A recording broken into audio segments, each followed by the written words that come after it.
से सब चाहते थे कि मनु जी के ऊपर विशेषांक आए, लेकिन इनके जैसा सहृदय व्यक्ति मैंने नहीं देखा। जब भी हम कहते कि आप अपना विशेषांक की वो तैयारी करिए तो आप कहते नहीं, पहले उनका निकालिए, पहले उनका निकालिए, पहले उनका, और पहले उनका करते। ये हमारा सौभाग्य है कि इस बार हम बाल वाटिका का विशेषांक आपने निकाल पाए।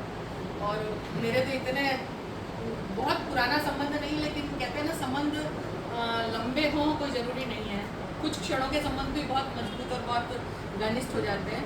तो बाल वाटिका में मेरी समीक्षाएं काफ़ी सालों से छप रही है।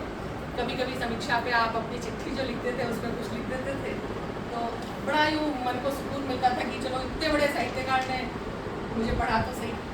और फिर उसके बाद मैं काफ़ी समय से प्रौढ़ साहित्य की तो मैंने काफ़ी किताबें भी आगे गई उसके लिए मांगी, तो बहुत अच्छा लगता था कि मतलब मुझे रिकग्नाइज किया जा रहा है मनु जी द्वारा, तो बहुत। उसके बाद पिछले साल 1 मार्च 25 को मैंने पहली बार आपके दर्शन किए। वो संजीव जी क्या है उनका, एनपीटी नहीं और क्या है, संजीव, हाँ, नेशनल या ऐसा ही कुछ, हाँ कुछ ऐसा ही कुछ है ना संजीव, इंडिया नेट बुक्स में वो एनपीटी ध्यान आ। तो उसके कार्यक्रम में पहली बार जब आप दोनों से मिली ना तो लगा मैं साहित्य का विद्यार्थी जरूर था, साहित्य पढ़ता हुआ था, पढ़ने की रुचि, लिखने की सही मामले में मैं आज भी कहता हूँ लोगों से कि मैं लेखक था नहीं, मुझे लेखक बनाया लोगों ने। तो इन्होंने एक तो ज़बरदस्ती बना दिया, बाल साहित्यकार बना दिया। बाल साहित्य में जानता नहीं, तो पहली कहानी मुझे चोरी करना भी इन्होंने सिखाया। पहले चोरी की जाती है, चोरी जो का भी लंदन में लिखी है। तो मैं क्या कहूँ, हम ये मुझे सूरी भाई कहते हैं, मैं इनको पिता तुल्य मानता हूँ, और मतलब अजीब ही हमारे रिश्ते हैं। कुछ भी लिखूँगा तो मतलब संतोष ही नहीं होता है जब तक कि मैं इनसे दिखा रहा हूँ, और जब तक सहमति न मिले तो, और उस हिसाब से तो परिवर्तन करता हूँ। एक हमारा अभी भी तरह का रिश्ता है, कुछ होगा अगर लोग जन्म मंत्र मानते हैं तो कुछ होगा, कीजिएगा। तो कितनी सारी बातें कहने की हैं। कुछ लोग ऐसे हैं जिन पर इतना कुछ है कहने का कि उसको लिखने का समय अगर कभी मिलेगा तो जरूर लिखेंगे और कहेंगे। लेकिन एक चीज़ मुझे ये नहीं समझ में आती है, ये ऐसे कुछ लोग बिगड़े होते हैं हमारे जीवन में, इतनी मतलब एक बौद्धिक ऊर्जा थक जाता है आदमी एक उसके बाद, और लगता है कि नया कुछ करने का नहीं है। बहुत सारे लोगों को मैं जानता हूँ, खासकर जो कथाकार है उनका जीवन छोटा माना जाता है, छोटा जीवन। लेकिन मनु जी में मैंने देखा कि हर समय एक नए विचार, हर समय एक नई चीज़, एक ऊर्जा के साथ भरे हुए मिलते हैं। ये तो अपना लिखना हुआ है, इतना कुछ। मुझे नहीं लगता कि देश में इतने सारे लोग बाल साहित्य लिखने वाले हैं कि वो पता नहीं रोज ही एक दो रचनाएं तो इनको मेल पर भेजते होंगे, सबको पढ़ना, सबको राय देना कि ये करो, और कितने लोगों को लेखक बनाया और ये किया। जन्मदिन की ढेर सारी शुभकामनाएं, और आप ऐसे ही विजयवान रहें और आप आगे बढ़ते रहें, और हम लोगों के सबके लिए लाइट हाउस है, उन्होंने कहा लाइट हाउस बनेगा। और मैम को भी इसके लिए बहुत बहुत आपको उसी तरह से जब उनकी शुभकामनाएँ, उनकी साझा, आपके बिना तो खैर कुछ भी नहीं है, सब साझा। और क्योंकि ऋचा को भी जो है बहुत आपका जन्मदिन की शुभकामनाएँ। प्रसंग में बता दूँ, अभी फोन आया मेरा बेटा बाहर, वो अगलों का फोन देखिए जिसको आती, तो वो छोटा था जितने से ये उनके ताऊ जो है। इनसे मेरी मुलाकात बातचीत फ़ोन पर 1989 में हुई है सबसे पहले, और तब से उन्होंने अपने बाल वाटिका का जो मैं तब से देखता हूँ, जिस समर्पण से और जिस परिश्रम से, जिस लगन से आप निकाल रहे हैं, वो एक हम सब के लिए, जैसे कहते हैं कि वो हमारे लिए एक प्रेरक तो है ही है वो चीज़, और साथ साथ उससे हम बहुत इंस्पायर होते हैं, प्रेरणा भी मिलती है, और हम उसको कहीं न कहीं खुद चर्चा भी ले आते हैं।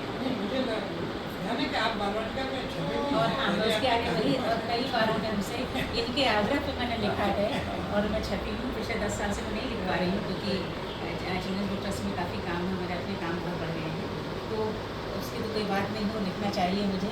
मैं उसके लिए मुझे लगा है कि ज़रूर आगे मैं इसको लूँ और लिखती रहूँ। तो मैंने कई बार जो छपी हूँ, लेख मेरे छपे हैं, कहानियाँ छपी हैं और हमेशा जो है डॉक्टर साहब जो है दिल्ली से हम भोपाल गए, भोपाल से कलकत्ता गए और वो हमेशा जुड़े रहे हम लोगों से जो है।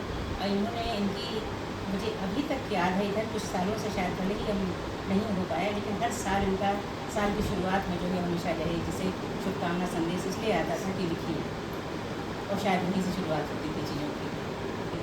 तो ये तो सबके लिए प्रेरक हैं, ये तो सबको प्रेरणा देते रहते हैं। जो इनके दुश्मन हैं उनके लिए भी अच्छी बातें ही कहते हैं ये बहुत सारे लोग वो भी करते हैं, लेकिन इनका ये है कि मुझे अपनी राह पे चलना है और अपने ढंग से चलना है और सबका कल्याण। मतलब इनकी कविताओं को देखिए, जो इधर भी कविताएं आई हैं, क्या मतलब उसमें एक ऋषि जैसे कोई बोल रहा हो, तो वो भाव मिलता है। तो मैं तो हमेशा इतना इंस्पायर करते हैं। हाँ बिल्कुल। कोई भी चीज़ होती है तो फ़ोन करेंगे कि हमें बताओ इसके लिए क्या किया जाए, इसमें कुछ ऐसे डालो, इसमें कुछ लिखो, इसमें कुछ, वो नहीं कोई करता है, कोई भी नहीं करता है। हम भी बहुत लोगों को मिलते रहते हैं, किसी के अंदर नहीं रहता लोग, बल्कि आपको कारपेट खींचते रहते हैं नीचे से कि गिर ही जाए कहीं।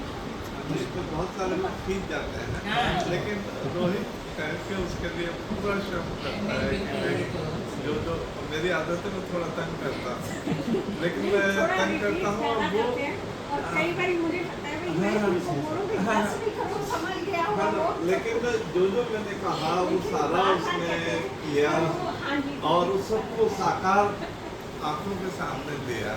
मैं तो अपनी कल्पना की आंख से देख के कहता हूँ कि यहाँ ये हो सकता है रोहित, यहाँ ये हो सकता है, यहाँ ये हो सकता है, और वो पूरा श्रम करेगा और जिसको मैंने कल्पना की आंखों से देखा उसको सामने साकार करते रखेगा मेरे सामने ले गाने की याद आई, लेकिन मुझे लगा अधूरा रह जाएगा और मैं इस बात को जरूर आपके सामने एक एक क्षण उनका समर्पित था बादशाह बच्चों और और एक जो बड़ी खासियत है कि इस मोहल्ले में ये एक घर है ऐसा जो पूरी तरह से मतलब साहित्य को ही समर्पित है। कहते हैं ना एक जंगल में एक ऋषि की कुटिया जैसे होती है, वो वैसे घर है। मतलब घर का पूरा परिवार साहित्य को समर्पित हो, ऐसा कम ही मिलेगा। हम लोगों के तो बच्चे हमारी किताबें तक नहीं पढ़ते हैं और वो हमारे पास पता नहीं रखेंगे कि नहीं रखेंगे, लेकिन ये है कि जैसे ऋचा कहानियाँ अंग्रेजी में बहुत बढ़िया लिखी, आप लोगों को पता नहीं कितने लोगों ने पढ़ी होगी, लेकिन बहुत इनसे आगे की वो उनसे आगे का जो उसकी विश्लेषण क्षमता है उसकी मैंने अंग्रेजी में दो कहानियाँ। छोटी बेटी है, आप पढ़ना। अच्छा, छोटी बेटी। आज पीछे आ जाओ बेटा।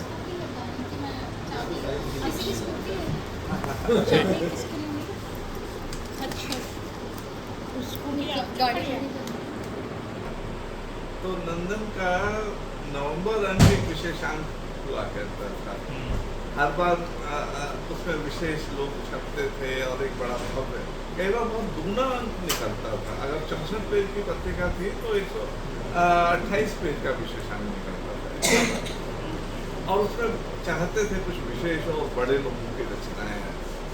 तो जिस वर्ष मैंने नंदन ज्वाइन किया 31 जनवरी 1986, लेकिन जब मैं नवंबर की तैयारी दो तीन महीने पहले से शुरू कर जाती तो भारती जी ने कहा कि इस अंक में अगर एक सत्यार्थी की कहानी चली जाए तो बहुत अच्छा हो। मुझे चंद्र प्रकाश जी कहते थे, चंद्र प्रकाश जी इस अंक में एक सत्यार्थी जी की कहानी चली जाए बहुत अच्छा हो। तो मैं कहा आप बताइए कहाँ रहते हैं सत्यार्थी? बोले वो कहीं भी आपको मिल जाएंगे, लंबी सी दाढ़ी और बड़ा सा थैला लिए हुए, वो कहीं भी घूमते हुए आपको मिल जाएंगे और उनसे आप कहिए कि मुझे कहानी चाहिए, तो वो झोले में हाथ डालेंगे और आपको कहानी निकाल के दे देंगे। तो आप उनसे एक कहानी दे दीजिए। और ये इतना अद्भुत सा परिचय था। तो अब मैंने आसपास लोगों से पूछा वो कहाँ घूमते हैं जहाँ मैं जाऊँगा उनसे मिलूँ, और एक ऐसा अद्भुत व्यक्ति है कि कहानी मांगो तो झोले में हाथ डालता है और कहानी लिख के दे देता है। अच्छा, वो चेपते ये पहला वो चेपते थे वो हाँ, ये लिखे हैं ना, उसको काट के उसके ऊपर कागज काटेंगे, उसके ऊपर चेप देंगे, एक ही पेज में वो 20 जगह चेप देते थे। सुधार का उनका तरीका। तो फिर लेकिन ये पहला आकर्षण था जिसने मुझे खींचा सत्यार्थी जी की तरफ कि ये कौन सा दिल्ली में ऐसा व्यक्ति है इतना युवा है। आ जाओ आ जाओ आ जाओ आ जाओ आओ बेटा आ जाओ आ जाओ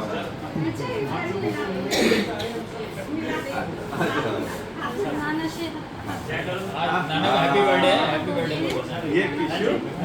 ये किशोर और ये किट्टू ये 5 बरस के फिर जुड़वा दोनों है ना। वो मैंने देखा तो मैंने कहा सत्यार्थी जी इस अवस्था में आप इतना करते हैं, आप मेरी तरह क्यों नहीं करते? बोले कैसे? तो मैंने कहा मैं तो ऐसा करता हूँ कि 10-12 पेज ले लिए और एक पेन में लगा लिया, मैं लिखता जाता हूँ, जो ज़्यादा गलत हो जाता है वो पेज निकाल के वहाँ दूसरा लगा देता हूँ, और उसमें फिर आपको इतनी परेशानी नहीं करनी पड़ती कि भाई ये चिपकाओ ये करो, दूसरा पेज लगा दो। तो जब मैंने अपनी बात कही तो सत्यार्थी जी मेरी तरफ देखते रहे बड़ा गहरी आंखों से, और फिर एकाएक हंसे। बोले मनु ये तो ऐसा ही है जैसे एक प्रेमिका दूसरी से कहे कि बहना प्रेम ऐसे किया जाता है। अरे भाई, फिर बोले अरे भाई हर किसी का प्रेम करने का अपना तरीका होता है। मुझे लगा मैं आसमान से जमीन पर गिरा। मैं सोचा